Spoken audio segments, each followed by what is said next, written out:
Have you ever sat in your living room, maybe with the television humming softly in the background, and just felt that quiet sort of emptiness? Not the kind that screams or stings, but the kind that lingers. You might be surrounded by peace, but something still feels missing. Maybe you've outlived some of your closest friends. Maybe your children are far away. Or maybe the phone just doesn't ring like it used to. And suddenly, the silence becomes louder than any conversation ever was. If that sounds familiar, I want you to know something. You are not alone. In fact, millions of older adults across America feel the exact same way. But here's the part we often forget. Being alone doesn't mean being lonely. And it doesn't mean we can't be happy. Not just okay or making do, but genuinely, deeply content with the life we have. Today, I want to talk with you, not at you, about something that could gently shift how you see this chapter of life. Because while we can't always control who comes and goes from our lives, we can control how we show up for ourselves every single day. So in this video, we're going to walk through 6 simple, uplifting ways to find joy, meaning, and yes, real happiness, even when you're spending most of your time alone. Let's take it slow, no pressure. Just one conversation between you and me. So let me start with something many of us haven't heard enough. Being alone can actually be a gift. That's not just fluffy self-help talk. It's something I've seen again and again from older adults who, after years of feeling like they'd been left behind, started to look at their solitude a little differently. You see, for much of our lives, we're busy, taking care of children, showing up to work every day, answering phone calls, attending events, always needed, always pulled in a dozen directions. And then suddenly, the noise quiets down. For some, that silence feels jarring. But what if we leaned into it? What if those quiet hours were actually a doorway into something peaceful, even beautiful? When you allow yourself to embrace solitude rather than resist it, you begin to notice things you never had time for before. The way morning light spills across your kitchen counter, the sound of birds outside your window, the freedom of not having to answer to anyone's schedule but your own. It's in those moments that you start to rediscover you, not as a parent or a spouse or a neighbor, but just as yourself. Many seniors find that this is the perfect time to pick up passions they left behind long ago. Maybe it's painting, writing, gardening, or simply sitting outside with a cup of tea and letting your thoughts roam. Solitude gives you the space to reflect, to breathe, and to be curious again. And when you treat that space with care, it becomes less about what's missing and more about what's finally yours. One woman I spoke with, Elaine, told me that after her husband passed and her children moved across the country, she spent months feeling invisible. Then one day she took out her old sewing machine, something she hadn't touched in over 30 years, and started making quilts. Not to sell, not to impress anyone, just for the joy of it. She said, "For the first time in a long time, I remembered what it felt like to smile for no reason." That's the power of choosing presence over absence. Now, solitude is one thing, but creating your own sense of rhythm and meaning in that solitude, that's something truly powerful. Think about this. When you were raising a family or working, your days probably had a natural structure. There were things to get done, places to be. But now, with more open time, that structure can fade. And when it fades, it's easy to feel like the days all blend together. That's where personal rituals come in. And no, I'm not talking about anything grand or complicated. I'm talking about the small, intentional things you do, just for you, that give your day shape and significance. Maybe you start every morning by lighting a candle and saying a short prayer, or you pour a fresh cup of coffee and write one sentence in a journal. Maybe it's a walk around the block at sunset, or preparing your favorite soup every Friday night. These small rituals may seem unimportant to someone else, but to you, they're an anchor. They tell your body and mind, I'm here. This moment matters. And that's a powerful message to send yourself. One gentleman I met, George, starts every morning by sitting in his recliner facing the window and listening to one classical music piece before he does anything else. It's my way of telling the day I'm ready, he said. No matter how quiet it gets, I still show up for myself. Psychologists actually back this up. Studies show that having even a few small, daily rituals helps reduce stress, ease anxiety, and boost overall emotional well-being. It reminds you that you are the author of your days, not your calendar, not your past, not your loneliness. And if you're wondering where to begin, start small. Even choosing to make your bed every morning and whispering, "Today is mine," is enough. It's not about being productive. It's about being intentional. Now let's talk about something that might surprise you: the role of learning in your happiness. You might think that once school is over and retirement kicks in, your learning days are behind you. But truthfully, your brain and your spirit crave stimulation at every age. It's not about studying for a test or getting a degree. It's about curiosity, growth, and the quiet thrill of discovering something new, just because you can. I once met a 74-year-old man who started learning Spanish during the pandemic. Not because he planned to travel, not because he had Spanish-speaking family, but because it made him feel alive. Every day he sat with his flashcards, listened to Spanish music, and practiced phrases out loud. "It gives me a reason to look forward to tomorrow," he told me. And isn't that what we all want? Whether it's learning to bake a new recipe, watching documentaries about history, trying out a beginner's painting class online, or even tackling the New York Times crossword every morning. When you challenge your brain, you remind yourself that you're still growing, still moving forward. And there's another benefit too. Learning builds confidence. Every time you master something new, even if it's small, you prove to yourself that you're capable.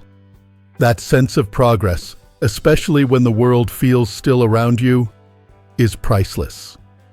So, if you've ever felt like your days are too quiet, or that you're somehow falling behind because others seem more connected, let me remind you, the most meaningful connection you can build is with yourself.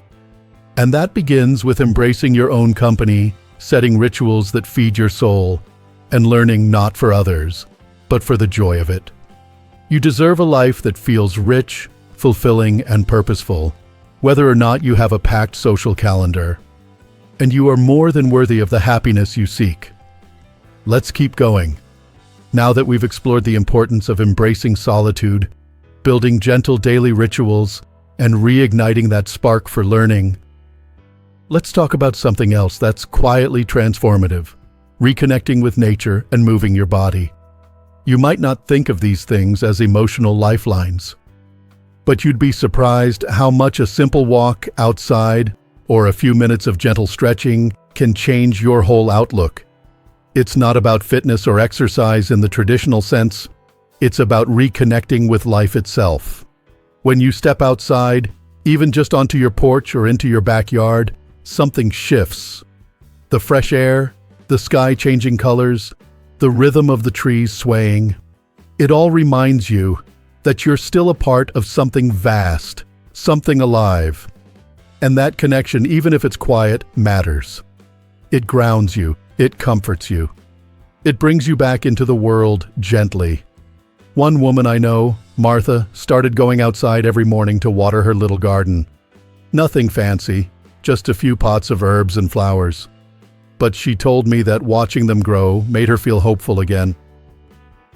"They don't ask for much," she said, "but they show up every day, and that gives me the strength to show up too."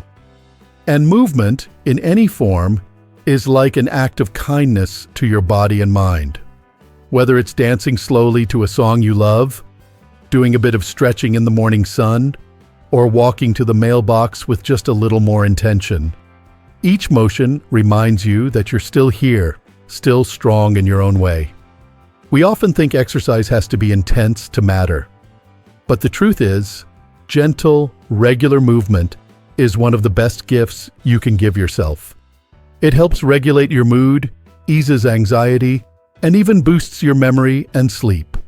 Not to mention, it gives structure to your day and something to look forward to, especially if you tie it to your rituals, like a short walk after breakfast or stretching before bed. You don't need a gym, you don't need equipment. You just need a willingness to move in the ways that feel good to you. Some days might be slower, some might be more energized. It all counts. Your body, no matter what shape it's in, still craves movement, not for appearance, but for joy. And when you pair movement with being outside, you double the benefits. The sunlight, even in small doses, lifts your mood. The natural world, even if it's just the sound of wind through the trees, soothes your nervous system. Your environment becomes your companion. And before long, you begin to feel less alone, because the earth, in its quiet way, is always there with you. Now, let's talk about what happens inside our minds when we're alone for long periods. Sometimes, when the world gets too quiet, our inner voices start getting a little louder. And unfortunately, those voices aren't always kind. Maybe you've caught yourself thinking, "I don't have anyone," or "My best years are behind me." It's okay.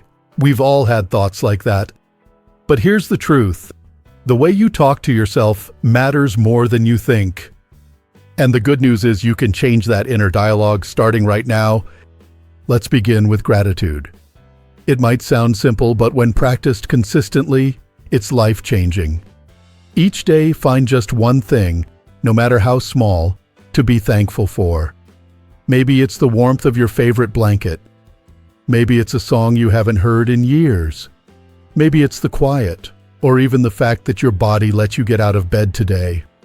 Gratitude shifts your focus from what's missing to what's present. It grounds you in what is, rather than what was or what could be. It's not about pretending life is perfect. It's about choosing to see that even within the imperfections, there is still good. Try writing it down. Just one or two things each evening. Keep them in a small notebook and watch how, over time, that little book becomes a treasure trove of beauty. On tough days, you can look back and remind yourself, "I've had good moments, and I will have more." Alongside gratitude comes the habit of speaking to yourself with kindness. Think about how you'd talk to a dear friend who's feeling down or lonely. Would you criticize them? Blame them? Or would you remind them of how much they've overcome, how strong they are, and how much they still have to offer? You deserve that same gentleness. So the next time you catch yourself saying something harsh like, "I'm useless now," or "No one cares," pause, breathe, and try replacing it with something softer. "I'm doing my best. This moment is hard, but I've faced harder. I am still here, and that matters." This isn't just fluffy advice. Psychologists have found again and again that practicing gratitude and positive self-talk reduces depression, increases resilience, and helps people build a stronger, more hopeful mindset, especially in older adulthood. You're not lying to yourself. You're choosing to tell the whole truth, which includes your strength, your wisdom, and your ability to grow. One gentleman, Harold, shared with me that he talks to himself like he would to his late wife. Every morning, he says out loud, "Let's do our best today," like they used to. He said it feels like she's still with him, and even though he's alone in the house, he doesn't feel alone in spirit. And isn't that what we're really after?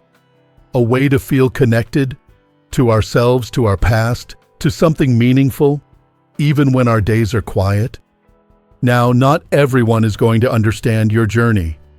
Not everyone is going to see the courage it takes to wake up each morning and create a life of purpose when your phone doesn't ring, when the calendar is empty. But you know, And I know. And that's enough. You have already lived through so much. You've overcome challenges, losses, transitions, and you're still standing. That is no small thing. That is strength. And you are worthy of every good thing this life still has to offer. You've come this far, and that tells me something powerful about you. You're not just looking for comfort. You're looking for meaning, for strength, for ways to keep living, not just surviving, but really living, even when life feels quieter than it used to. And that brings us to something deeply important, a truth that often gets lost when we talk about aging, especially aging alone. You still matter. You still have something to give. Even if you don't have a big group of friends, even if your phone stays silent, even if no one is asking for your help, your presence still holds value. And one of the most healing, empowering ways to rediscover that value is by connecting with the world in new ways. I've heard people say, "I don't have anyone," but I gently challenge that. Maybe it's not about the people you don't have. It's about the connections you haven't found yet. Because connection doesn't always mean close friends or family. Sometimes, it's a shared smile with your neighbor, a brief conversation at the grocery store, a thank you note you write to someone who probably doesn't expect it. You see, the world is full of chances to connect, but sometimes we need to reach first. Let's say you've got a little extra time on your hands and a heart that still wants to give. Why not volunteer somewhere that speaks to you? It could be the local library, a food pantry, a hospital, or a senior center, even an animal shelter. These places don't just need help, they need you, your experience, your warmth, your steady presence. Volunteering can remind you of something you may have forgotten. You still have a place in this world. And when you show up for others, even in small ways, you often receive far more in return. A smile, a thank you, a sense of purpose that lasts long after the task is done. And if getting out of the house isn't easy, technology can be your doorway to connection. I know, that might sound intimidating, but many seniors today are discovering a whole new world online. You can take free classes, join virtual book clubs, attend religious services, or even find safe, friendly communities through forums or social media. Imagine logging in and seeing familiar names in a group that shares your passion: gardening, history, classic movies, anything. Suddenly, your world expands. You realize you're not as alone as you thought, and you're definitely not invisible. Of course, connection doesn't have to be about groups or causes. Sometimes it's as simple as kindness. You'd be amazed what a difference it makes just to write a note to someone you care about, even if you haven't spoken in years. Or baking something and leaving it on a neighbor's doorstep. Or picking up the phone and saying, "I just wanted to hear your voice." These gestures may seem small, but they ripple. And the ripple always comes back to you. There was a man named Thomas, 81 years old, who started writing birthday cards to every resident in his apartment building. He didn't know all of them well, but over time, people started knocking on his door to say thank you. A woman who had never spoken to him brought cookies. A little boy started calling him Grandpa T. Thomas said it was the first time in years that he felt like part of something. You don't need a big social circle to be remembered. You just need to show up with heart. Now, maybe you're thinking, that sounds good, but I'm just too tired, too discouraged, too far gone. If that's you, I hear you. But I want to remind you, happiness isn't a lightning strike. It's not something that just shows up when life is perfect. It's a slow build, a quiet practice, a choice you make every day in how you treat yourself, how you move, what you focus on, and how you open your heart, even just a little. You don't have to do all 6 of these things we've talked about. Maybe just start with one step, one breath, one new ritual, one note of gratitude, one walk in the sunshine. Let that be enough for today. Because when you string enough small moments of care and courage together, you begin to weave a life that feels full, even if it looks simple on the outside. And here's something else I hope you'll take to heart. Your worth is not measured by how many people call you or how often you get invited somewhere. It's measured in the way you love, the way you endure, the way you continue, despite everything, to look for light in the quiet. That kind of strength is rare, and you carry it. So take this moment, right here, right now, to acknowledge your own journey. Every mountain you've climbed, every goodbye you've survived, every day you've faced with courage, even when no one else saw it. That matters. You matter. And if this video has resonated with you in any way, I'd love to hear from you in the comments below. Maybe share one thing that stood out to you, one little thing you might try this week. Your words might be the very encouragement someone else needs today. And if you haven't already, please give this video a thumbs up and subscribe to Strong Elderly Life. We make content just like this, to support, uplift, and walk with you through this meaningful chapter of life. You deserve to feel seen. You deserve to feel strong. And you absolutely deserve to feel happy. Yes, even alone. Especially alone. Because when you learn to truly enjoy your own company, you become free in a way that nothing and no one can take from you. Here's to your joy. Here's to your peace. Here's to living your best life at any age. And most of all, here's to you.